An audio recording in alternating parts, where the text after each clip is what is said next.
Sengoku Basara attempts to be forceful with some comedic interlude, hinting at the supernatural of historic times as opposed to other anime with more fantasy-based settings. Here the more fanciful is probably the weather changes. What it does usually is hype up specific scenarios that likely happened in a much more mundane manner in historic times, which can be interesting to see as even the films of Kurosawa somberly contrast the animated possibilities that fictions can weave. While it does at times seem over the top, the soul of this implicit capability is likely not reality, but while animated makes sense. On this point, it seems to at times either inflate characters to such unrealistic proportions that the result might not be as expected, which might be due to relying on an arc for episodes, where other anime like Inuyasha tend to go on at length, and so it isn't a burst as such or confine them to such little time that one wonders why they exist at all, as with Itsuki, as discussed later. Note that this review will not have spoilers from the anime as such, but will detail the historic parallel realities. The Battle of Okehazama was actually worse for Inagawa historically depicted in the anime, as his soldiers simply escaped. It seems like, despite the episodes showing more of other daimyo, Sanada and Data were not apparently present historically, whereas Maeda Toshiie was, but he's not introduced until the second season. In reality, it was dominated more by Nobunaga, but only as a counterattack, whereas in the anime he seemed to appear out of nowhere. Also, it omits the strategy involved behind a smaller army overcoming a larger one, partly involving the weather, which was animated. The Battle of Hitotoribashi was briefly alluded to, and yet still affects the character of Masamune, so much so there is a flashback, which also indicates as to why Kojiro is so loyal. Ihonmatsu was a daimyo who was seemingly forgotten in Sengoku Basara, and yet it would have built up an understanding for Masamune, especially since the second season had its focus on. Also, Satake Yoshishiga is mainly encountered in the games, despite virtually being non-existent in the anime, and yet could have been at least introduced in a flashback as he appears to have been a daimyo opposing the Date clan in this battle historically, even Itsuki, though with her half a minute screen time in the main Basara series, has more time than the Satake, who in the game is depicted as clumsy, with no mention of their history with Masamune. The battles of Anigawa and Nagashino, episode 5 and 6, seem to be conflated perhaps.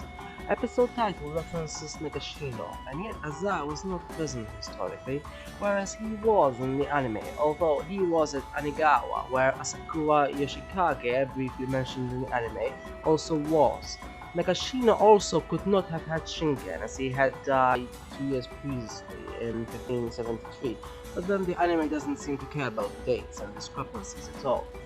It did though have his son, who was totally excluded from the anime. It's mostly accurate when it came to Oda's distancing from Azai and his usage of arquebusiers, but Hideyoshi was notably absent in the anime despite it being his debut in history, introduced abruptly in the second season there. Shingen also seems to fight Tokugawa instead of the Asakura. Honda's actions were also seemingly artistic license, but then so was the very fact he's somehow a mecha in 1570.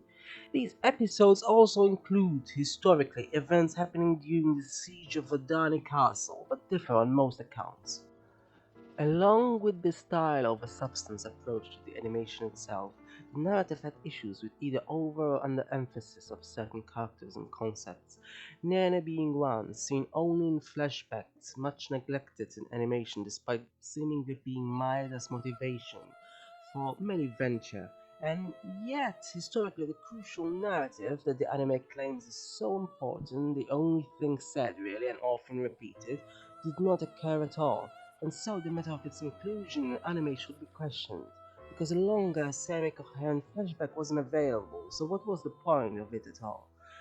It seemed to be there to indicate that Hideyoshi wanted strength, but later on he's shown to be not as ruthless as Oda, and so motives are questionable.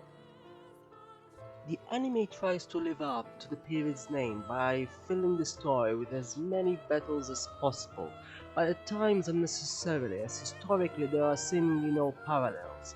For example, with a brief mention of the Hoganji situation, Hideyoshi feels like beating up the monks for some reason, despite meaning little in the anime, as they've only been introduced 30 seconds previously, whereas historically it seems it may have only been ordered that tried to destroy the temple, with Hideyoshi later rewarding the abbot's son, Kenyo, for opposing Oda. There are some such politics in this series, but assuming constant battles entertaining with history forsaking creates monotony and inaccuracy. There is also a slight issue with not connecting the different eras depicted in multiple seasons in Sengoku Basara, as Hideyoshi in the anime seems unconnected from Oda, despite being a retainer historically, whereas in the series the only comparison is between their lust for strength, seemingly with only varying levels of mercilessness. But the narrative itself would have made more sense if all of these threads were seamless, along with being more realistic. Not that fantasy takes away from potential enjoyment, but in this case, not connecting the seasons, Ishida could have been brought in sooner too. Could have been more narratively potent. The 1590 Siege of Odawara is also another point in the anime where differences with real life is conspicuous and strange. Hojo Ujimasa is a comedic old-timer in the series, but not only survives despite weakness, unlike in history, but forms a pact with Ieyasu, which did not happen in real life. Why then change so much for trivial so little reason? The siege is mentioned in the anime and enacted, and yet it's seemingly unrelated to anything in history, which makes one wonder why it's specified at all. Tadatsuku, Tokugawa's guardian, is also another mysterious discrepancy.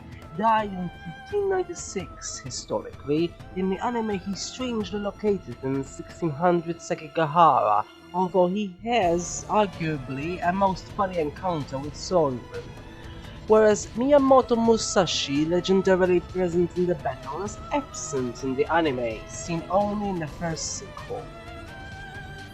Overall, despite there being in total nearly 50 episodes, characters still may have an issue connecting with viewers, perhaps even the two most concentrated on, Sanada and Date, because their values might be so remote. It is, after all, a warring period, but they could have been more relatable maybe if comedy was used more intensely and with more variety than it was, and even then, Date had virtually none. Other than those, characters suddenly appear and disappear with as much mystery at times. This might be entirely due to historical reasons, despite otherwise following it only slightly, and so people disappear as they did in real life. But they all grew up, and so if animators wanted to, they could have used much material to make them more meaningful. Kind of like in season 2, episode 3, when the Maeda fight. It seemed like the conflict was not as empty as most others, mainly due to the flashbacks which resonated in the moment. Similar to the games, the anime often seems to have invested more in how it looks rather than substantial character development of a story that, like Inuyasha, forms a whole that connects the animation with what one perceives throughout. Certainly, with nearly 200 episodes, the story is more spread out, but 50 is plenty too, and often even OVAs that consist of a few episodes can create a connection that lasts after they've finished. Some were critical of Devil Kings due to the name changes, but it seems more deficient to have barely any narrative at all, just some one-liners that characters have problems with. And despite being able to play everyone available in all different domains, they barely make much difference in terms of changes to the script. The situation was improved somewhat in future games, but there is still a noticeable aspect of shallowness, and even when major characters go against each other, for example Yasuo and Ishida, their programming only allows them a few novel lines, the rest being common with the remaining characters. While in the games players can dedicate however much time to the personalities, in the anime there are of course variations, but some seemed like they could have made the anime more substantial if they were concentrated on more. Oichi and Soren being the more obvious ones, respectively for more pathos and as so a vital or reason to be imbued in conflicts, as happened just a bit and for comedy to ease this journey of war. The series still had both of these elements, but proportionally they did not seem to be accorded sufficient time for the rest of the anime to make more of an impact than it did, although obviously it is ultimately subjective. What could have also improved upon the essence of what Basel could have been, besides random craziness intertwined with a bit of history, is what it also attempted to do, but only a slight amount and in a cliched manner, is to comment on how history is itself made and how minute factors often end up reverberating. Japan could have had centuries of an order shogunate, but events transpired that prevented that.